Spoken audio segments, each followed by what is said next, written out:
Visitors from the other side. This is Dick Pyatt, Director of Programming, and the other side, in our frame of reference, is neither the Jordan nor the Rubicon, but commercial radio and television. So each week, at this time, we introduce you to a personality from commercial radio or television who speaks with us about his role and his philosophy of broadcasting. And our visitor from the other side today is Frankie Crocker. Now, Frankie Crocker is known as Frankie Hollywood Crocker, but he is the possessor of the Frankie Crocker Show, which is heard on WBLS FM Monday through Saturday, 4 to 8 p.m. That's 107.5 megahertz on your dial. And prior to that, welcome to visitors from the other side. Thank you. Frankie. There was quite an interesting article about you in the Amsterdam News a couple of weeks back, and one of the leading ideas that came through in that article was that there is a momentum about your activities that is that is increasing and that is spreading out in all directions, not only as an on-the-air performer but an on-the-stage performer. Is this somewhat indicative of your current directions now? It's branching out. You see, at BLS, I'm the program director. I've been doing radio since I was in college, which means I've been in it for 13 years. The first year I was in school at a commercial radio station. And I've been doing it, and every time you do something, you win at it. Sometimes you get bored at doing it and you want to branch out and do some other things. So I've been trying my hand at doing other things.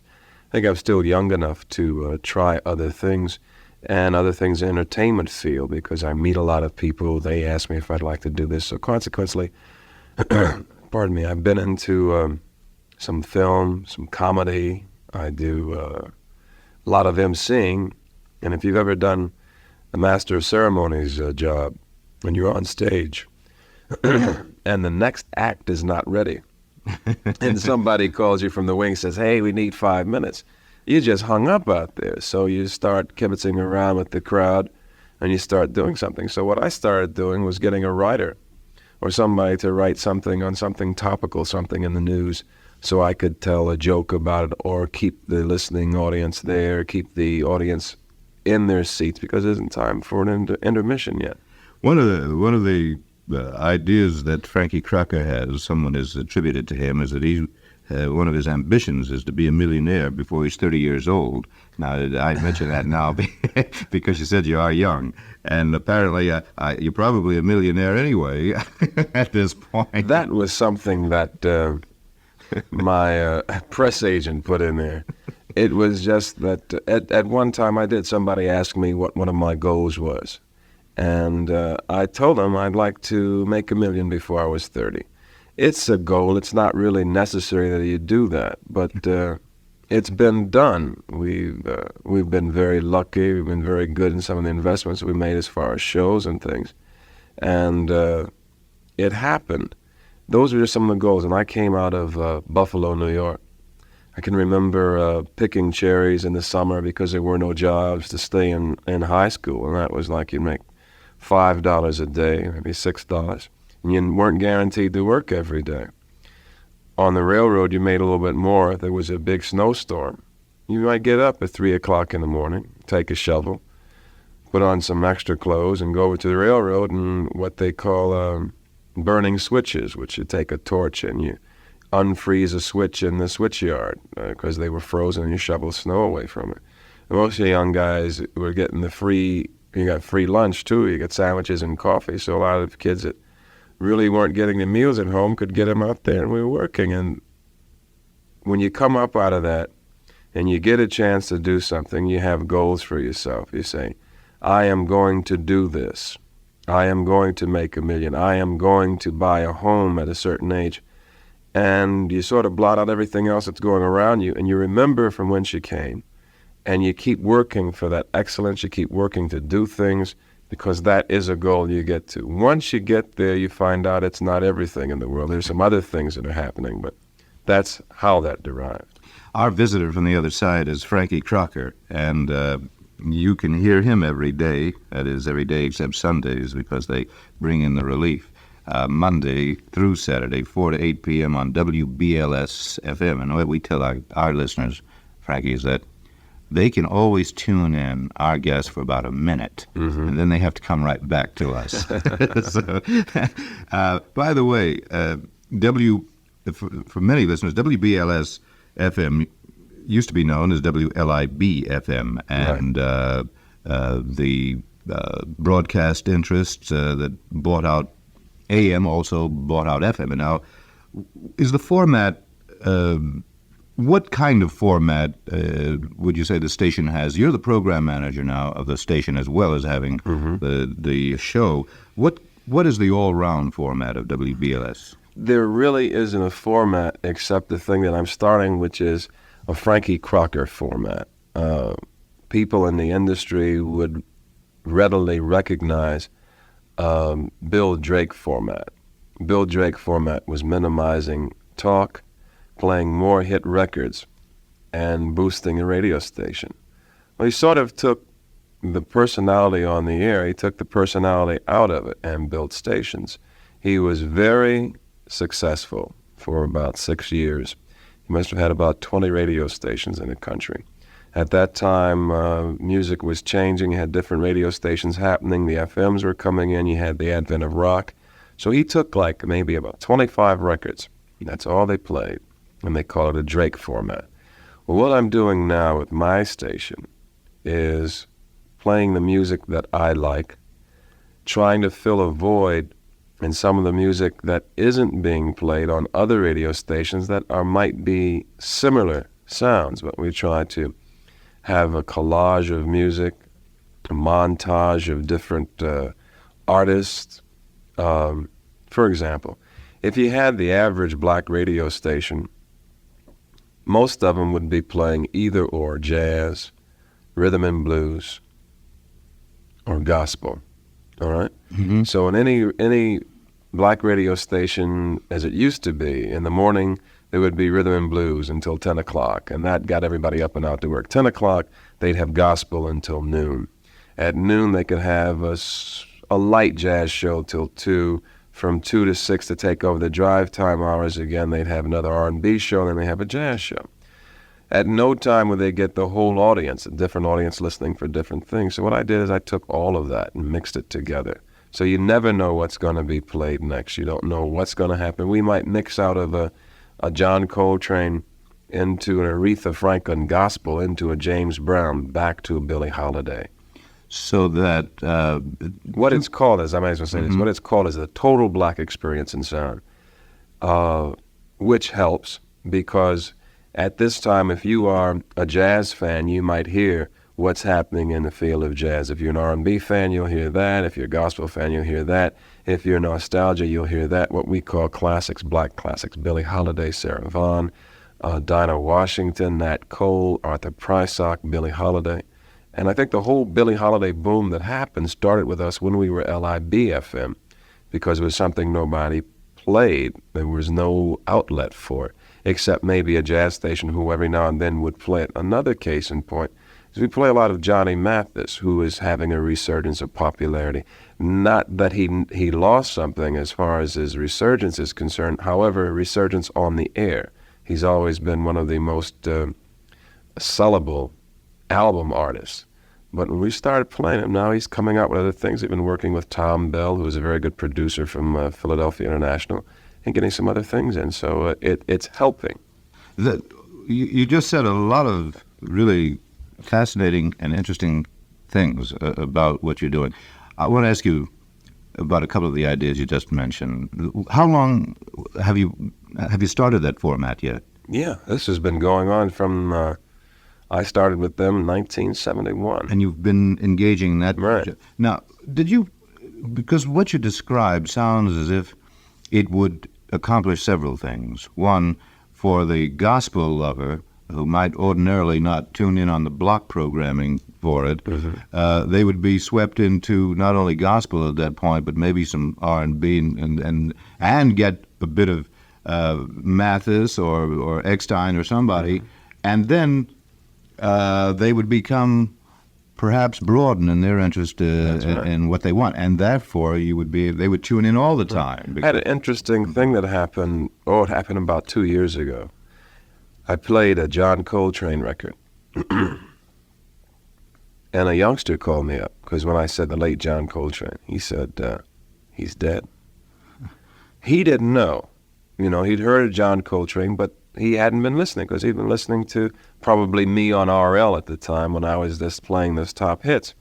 But then you get into that. Now somebody will hear Billie Holiday and find out how good she really is on record, and they can relate to that. I had the good fortune of growing up in a home that had this kind of music, the older type music, right? Because my parents were into it. They were into big band there. They were into the big band singers. So this is what I listened to.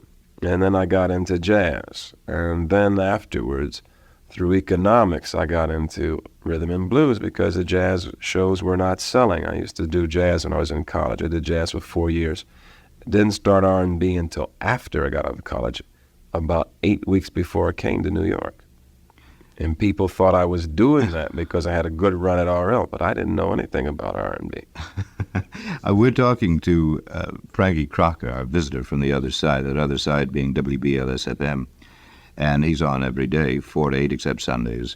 But you mentioned college, and that was the University of Buffalo. You were there for a while, and you're a musician as well. You at that point we read here you formed your own group, and you play clarinet, sax, and drums, and I did everything back those days.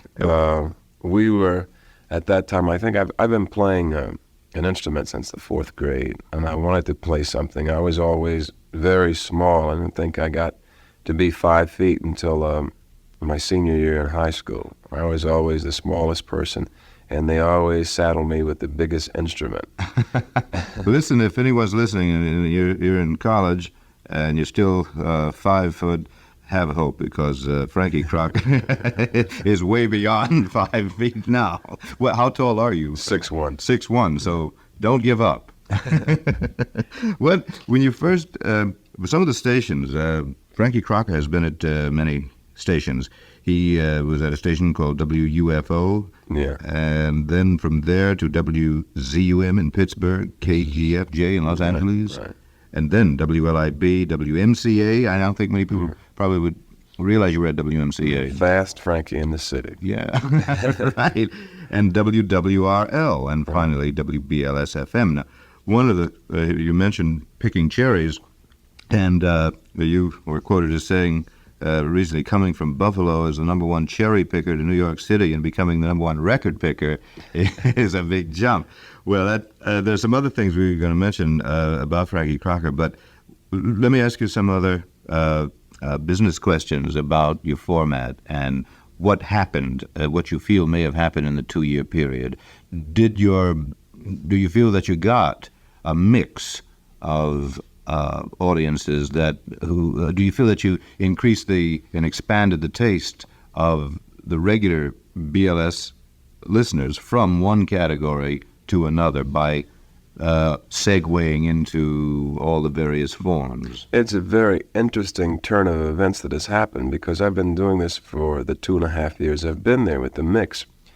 What has happened is we have appealed to a more middle-class listening audience. Let me tell you what I mean by that. You go into a doctor's office and you might hear Muzak going through. When he gets in his car, he may turn on a jazz station, but he needs some kind of music that will keep his patients calm and relaxed in his office because he's doing business. He couldn't come into the screaming R&B radio station because everybody would be on edge.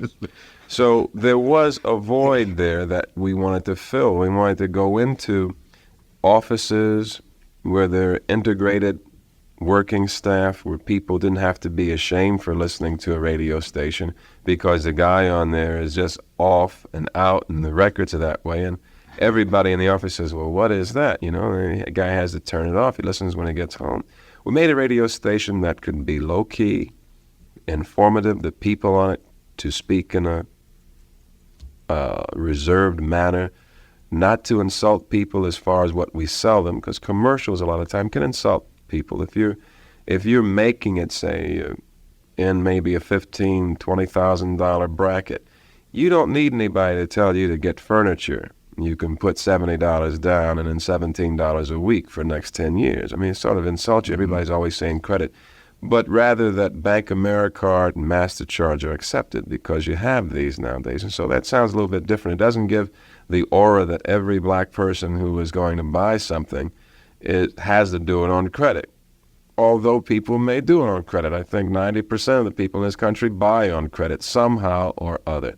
But you don't want to be reminded of that or talked down to. So commercials are very important. What commercials we play. We try not to be offensive or insulting with our commercials. The music has to be of a good quality. It started out and people started listening to it because the station was all jazz at first. People started listening to it. Then I got into some discotheque sounds. Now we become the #1 radio station for doing discotheque sounds. Not only do we have a large black audience, but 45% of our audience is white. We beat a radio station like WABC by 18 percentage points in New York. Mm-hmm. So we would take a radio station that is black-oriented, who in the commercial market has become the #1 commercial entity in the city. And it is very good. Now, you may say, well, I'm going to listen for all that mix that I've heard. We may go through stages. If there is a lot of good music, which is contemporary and happening, I'll play that. That's why I said there's no set format. Now, if I said, okay, I've played that, and that got us where we wanted to go, but it's a little bit much. The audience is listening to hear that dichotomy of sound, the two different things that's happening, then I'll go back and program some of that in there. I'll go back and pick up a Sarah Vaughan, which are coming out, because the record companies are responding to what we're doing. So they'll put out a Duke Ellington, reissue it, a new Nat Cole, because those records are old, but they'll put them out, re-enhance for stereo, and I'll mix them in with whatever else is happening. For example, if now the contemporary music is in a lull, which will be right after Christmas. No, right after Christmas there'll be a boom. But right before Christmas there's a lull because of all the Christmas music. It's a bad time to put out records. Mm-hmm. So then I'll reach in and pull out some records that I could use, or maybe I've been saving, to fill that format. So then you'll say, hey, you can hear all the changes all the time, and it's not that you know what the radio station's going to play. You never know what artists are going to drop in, when I'm going to do an interview, because I won't billboard it. So at any time you may turn on the radio and hear Johnny Mathis with me. Now, you mentioned Johnny Mathis again, and that's an interesting name, especially right now. Johnny Mathis, and the reason I take Johnny Mathis as the leading point for this question is because that Johnny Mathis has not been well received by special music. Or let me put it this way. Johnny Mathis has been considered a kind of pop star, and he's been a pop star for a number of years. And then he made an album called Coming Home. And now that album is fantastic. I mean, the arrangements are fantastic. Just the sound on the and a lot of people interpreted that and wanted to interpret it as Johnny Mathis coming home, right. Coming back to whatever anybody wants to interpret he should have been at all the time.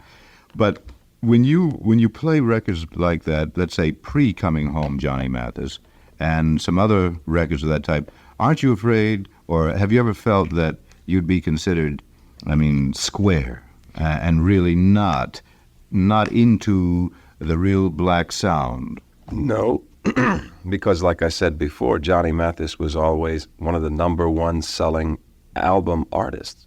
So it means as though people weren't playing him on the air. There were still people going to buy his album. They were buying it to hear it home. Mm-hmm. His concerts were still being sold out. For a time, he retired and didn't do any concerts because maybe he was a bit confused as to how he was going to be received. So rather than go out and get bad reviews and not have people show up, maybe you don't go out at all.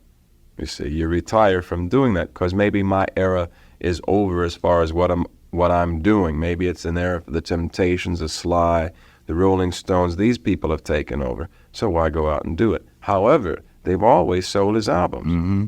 Plus, it's good for people to reach back. They've heard so much of this other thing hitting them in the head, they become tired of it too. The public is fickle. They'll go with something for so long, no matter how good it is. If it's good for 5 years, but after 5 years, they say, what's new? What's different? And then I'll go back and play in Heavenly after maybe coming out of a screamer. And then you hear WBLS and you go on Heavenly. All of a sudden you relax and you remember what you were possibly doing when Heavenly was out. Then maybe I'll come with 3 more. And it'll just take you through a trip. And so it's a different thing. That's an interesting evaluation you made about commercials.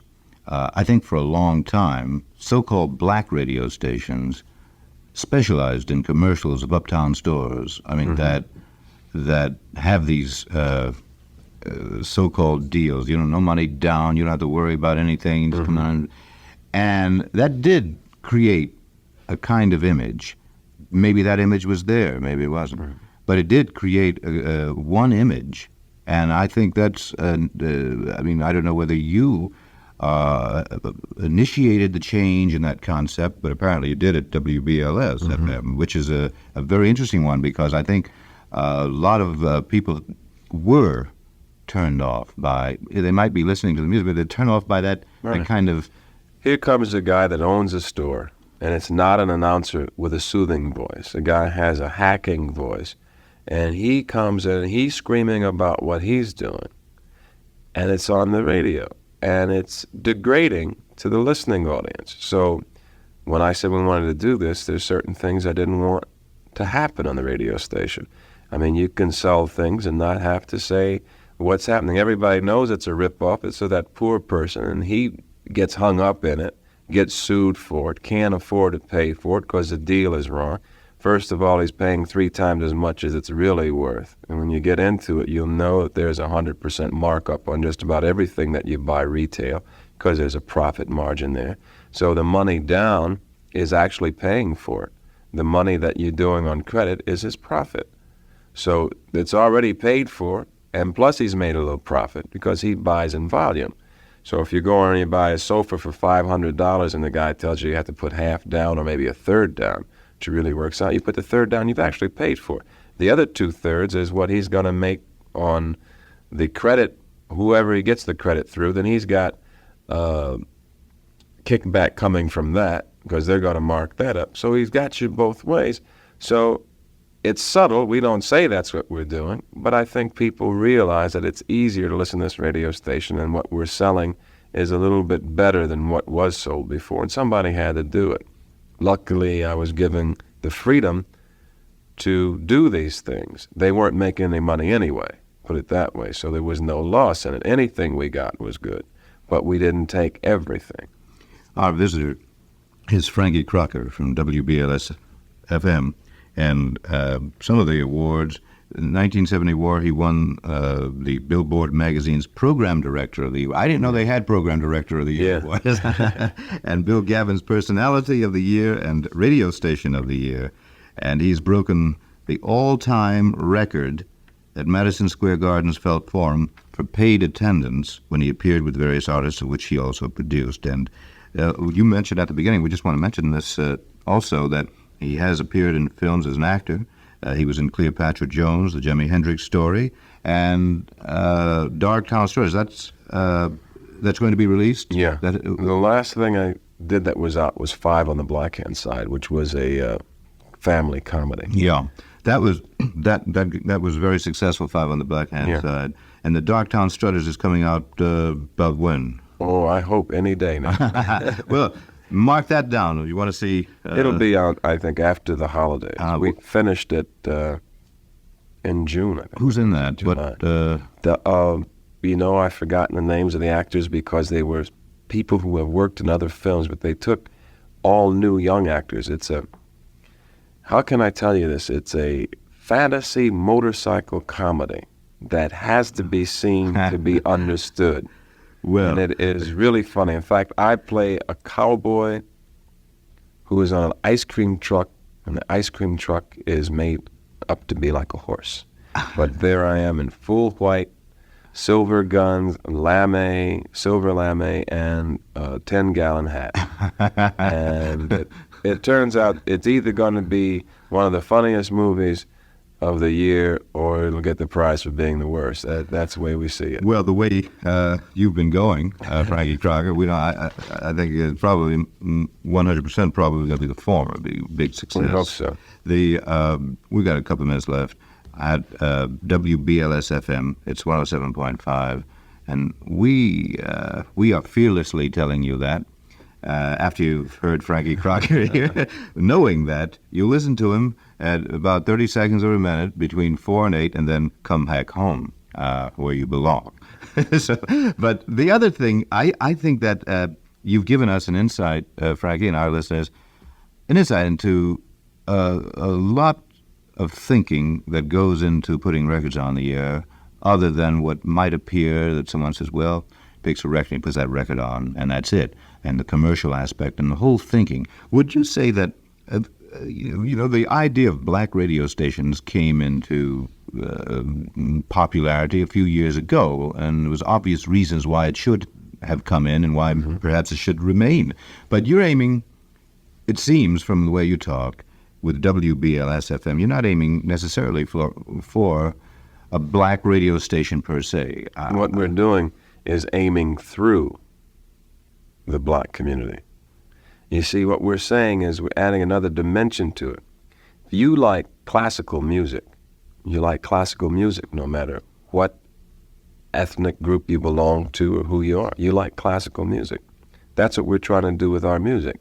We're trying to just say this is the total black experience in sound. Now, the black experience in sound may on occasion be a Frank Sinatra, Barbra Streisand, or any group that comes up that's in it, because you'll find that maybe that one record would be indigenous to what I'm trying to say at this time. You take a statement that happens, something that happens that's ironic. And I always keep these two records. I'll play That's Life by Frank Sinatra, That's Life by Aretha. You see, That's Life by Frank was the hit. Aretha did an interpretation of his hit. So you get that. So it's good listening. And we try to say that if you want to hear the best black music, this is where you listen. 110% out of 100 discotheques in this town play black music, the music that we play on BLS. So therefore, out of all those discotheques, whether they are black-oriented, white, or integrated, listen to that music. Music has taken a very complex route, and something I should have brought up much earlier, because we're at the another 2 or 3 minutes. But let me ask you quickly. You, as a child, you said your parents were into the big band sound and vocals, but there were many singers at that point that had a style, many black singers, basically, that were singing only for certain blacks. Mm-hmm. And then, somewhere along the line, the Beatle crowd caught that idea in Europe, brought the black sound from the European shores back here. Okay, I can tell you that very succinctly. It happened that what we were listening to, like I said, was good, but we got tired of that and wanted to hear something new. Motown sound came in with the slick, good sound, very well produced now. But the English people, because these other acts were working here, now they didn't have a place to happen because the Supremes, the Temptations, Smoking the Miracles, Marvelettes, these people were coming in, and the other people like and same Jenner were coming in. The other artists that were making it in the 50s went to Europe, played the blues, because those kids wanted to hear the real black music. They wanted to hear Fats Domino, Little Richard, B.B. King, Albert King, Muddy Waters. This is what they picked up. Now, when they picked it up with their rock music, they melded it together and brought it back. Now, the kids here on campus didn't want to hear all this slick stuff. Now, it's 5 years gone by. They're tired of that. They want to go back to the roots.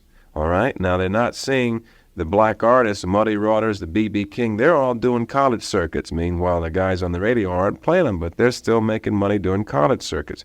Now, the white rock groups come back with the new rock music, with the black beat in there, the black thing is happening. That's why that came up. See, I believe that R&B and black music has always been the most stable. It stayed right there, different forms, but of all these years, 20 years, 21 years, music, rock and roll has been happening. Little stations in little cities, 5,000 watts, 2,000 watts, 1,000 watts, have generated all these people. We want to thank Frankie Crocker for taking some time out of his schedule to come down and talk to us for 30 minutes, which has been a very interesting and fascinating 30 minutes. We're glad he could make it. And that was our visitor from the other side today. Join us next Sunday when once again we'll bring you another visitor.